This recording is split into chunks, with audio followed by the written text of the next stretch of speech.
name's Rubber. And I'm the editor. So I can erase him. I can erase him. Look! He's drawn in a moustache and beard! It worked! Come on, it's not unrealistic. I use the other end for the biro. Right. Yes, we were sent to a cathedral to find out if the Arch-Cardinal is in fact all heretical, and we've completed part 1. One of our players couldn't be present. So, what do you guys do when you all turn up and one of the people can't play? Do you go on ahead without him, or what? We went on ahead. We decided, well, given the kind of way he's become not available today, we still feel like we want to do it, and he's probably not going to miss too much by doing it, because we are in the middle of a chapter of a module, and we won't get too much done. Well, some GMs run it with the sceness of, like, this character is just standing over here doing nothing and observing, like... We've had him pulled out quickly for a secondary mission. The Inquisitor says, right, I actually want you to do something else that only a Psyker can do. It's top secret. The rest of your cell, it's a need-to-know basis, so you're not going to know. And off he goes. So it left us stuck in the cathedral, still pretending to be archaeologists, trying to pose as that to find out more about these relics. So we made our way around and barking up a few wrong trees, really. Yeah. And until we eventually got set upon by priests in robes. Yeah. So we saw a mutation. He had a third eye. And they all had different mutations. One of them was particularly powerful, wasn't he? Yeah. Spiker. Yeah. You made him look like Swiss cheese because he got up close and personal with you. Yeah, I went a bit crazy with my Spectre on full auto up close, but that's when you're supposed to use it after all. I managed to get 9 bullets into him. I mean, he was dead on the second, so didn't matter really. I went first because of my lightning reflexes. I put down suppressive fire on the group generally, so because they didn't have cover, it cut 4 of them off and made them have to sort of like get down really and get pinned. So that kept them back for a bit, and then our group ran in and engaged them. Now, this point, it's Jerichus, the assassin, along with Jez's new character, a guardsman. What's his name? Rodgert. Rodgert, yes. That was a character he was handed, wasn't it, to play after Kizdine went out. Yeah. And it's obviously still Sister Sophia, who is now a Repentia, so she's without armour and she's got a great big eviscerator. It's a chainsword that's overly big. It's an anime sort of, yeah. So, hello, Cloud. Don't you even start that one, Buster. Hey. Right. We mopped him up pretty easy. Yeah. Overall, although, you know... Kind of supposed to with your level Sophia stuff. did take a fair bit of damage now because, you know, she doesn't have armour, so it's kind of deadly for her now every encounter. But the way they've built these Repentia, seemingly, you were looking at their levelling plan and they get loads of sound constitution, which is plus wounds. So it seems they make up for the armour with the... I think it's like they can take it up to another 15 clown constitutions in that part of their career. I think it's kind of got something to do with the fact that there's possibly a max amount of sound constitutions that you guys get naturally over time, something like another 8 or 9 or something, depending on career. But you think it might be accounting then for all the natural ones we would have got through the ranks? That and armour as well. We hid the bodies in a side room so they wouldn't be easily found. We got exploring and we came upon the office of the Arch-Cardinal. Again. Yeah, we'd already spoken to somebody, crazy guy in the hospital, who'd had some visions and things. And stuff. The crazy guy's usually right. He's usually tapped into something, okay, in these things. Generally, in the Dark Heresy world. Yeah. Evil seems to present itself and it has waves and permeations that others pick up on and clue you in. And as an acolyte... Especially when they're crazy. As an acolyte, you begin to pick up on that and you begin to find the worth within crazy people, which tells you you've been in an acolyte cell serving an inquisitor too long, really.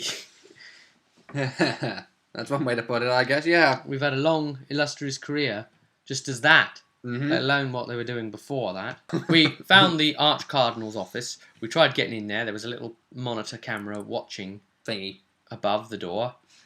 We considered possibly destroying the camera, but we knew then that would gain attention. They were talking about maybe eviscerating it. If that's a knife, I don't want to see the damn fork. Or a chain spoon, for that matter. It's probably usable by the Ogrins. Or we're not supposed to talk about them anymore. I don't know. I'm not supposed to mention rattlings either. Didn't the Men in Black come in and sort of do something about all this? We didn't want to force our way in just yet, but we were wearing the disguises at that point of the priests, so the security footage didn't pick up that it was us, just in case that becomes relevant, remember? Yep. Head back, and we realised the only place we could really go next was the actual exhibits room that had 5 battle sisters in there, and it had all these relics in there, and we had to go through them and identify them. And I'm not going to weigh it down talking all about it. Each one, this one, that, and the other. There's different types of things, not weaponry and chalice and stuff like that. Did we get experience for identification? Yes. Okay, but it uses a lot of lore skills and things like that to identify. But what I was impressed with is it allows a range of different kinds of lore. Yeah, it's not a joke, it's the style, really. He went up and chatted with the battle sisters and started asking if there's any other exhibits, and they mentioned this femur bone. They're trying to deduce whether it's fake or not. And it's like, yeah, well, we've heard about that already. That's probably the link to the bloody whole thing. And he said, well, where's the femur then? To them, and they said, oh, the Archcardinal's taken it away with him. And this is basically something that happens maybe a bit too much in games we play. It's like, somebody's here off going with a question to some person. Yeah. Someone else is over here, the other side of the room, investigating whatever. And then the player, who's over here doing that, just voices their opinion to the person over here, blah, blah, blah, with whatever, and it just interjects with the conversation for no reason. But it was a decent point the player made, at the least. Saying, well, how was he allowed to get off the planet with a possible relic? Or get out of here with a possible relic? Where's he gone? They didn't seem to know where he's gone. Or seem inclined to tell us. Basically, we were just left sort of unable to meet him or the relic. We weren't really getting anywhere, were we? No. So you moved us along. Yeah. By having a crazy guy who had escaped from hospital.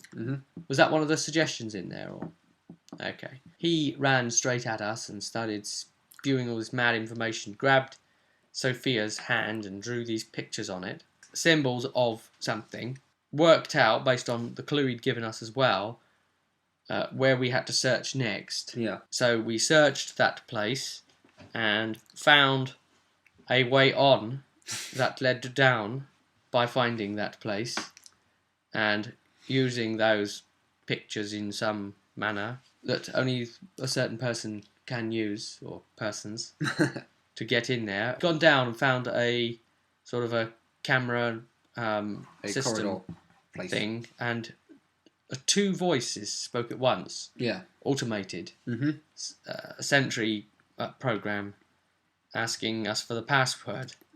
Password that none of us seemed to be able to muster whatsoever. Yeah. It's like one of these frantic moments where you go, oh, quick, check the notes. Such and such. Ice cream sandwich. No, wait. Bagel. Kangaroo Raining balls. Upside Down. Kangaroo balls are a delicacy. Wait. Question mark. Oh, damn, I've got it upside down. This is possible latest Google searches, live feed. I guess the little hatch is opened. Yeah. And out came the Stalco flagellant things. Yes, it's sort of sentry cyborgs, right? Yeah, kind of servitorish. Yeah. Apparently, very dangerous. Yes, so Craig was telling us. Yeah, they probably could have killed the 3 of you. It was a good job that Sophia was able to put on a convincing voice and fool them into thinking that she indeed was the Archcardinal. Yes. Which tells us that he's one of the people that they're programmed not to attack. So yeah, they shut down, confused by it, and we were able to continue on. And what we found then was, well, put it this way. If you've got 100 monkeys on typewriters, eventually they'll write Heresy.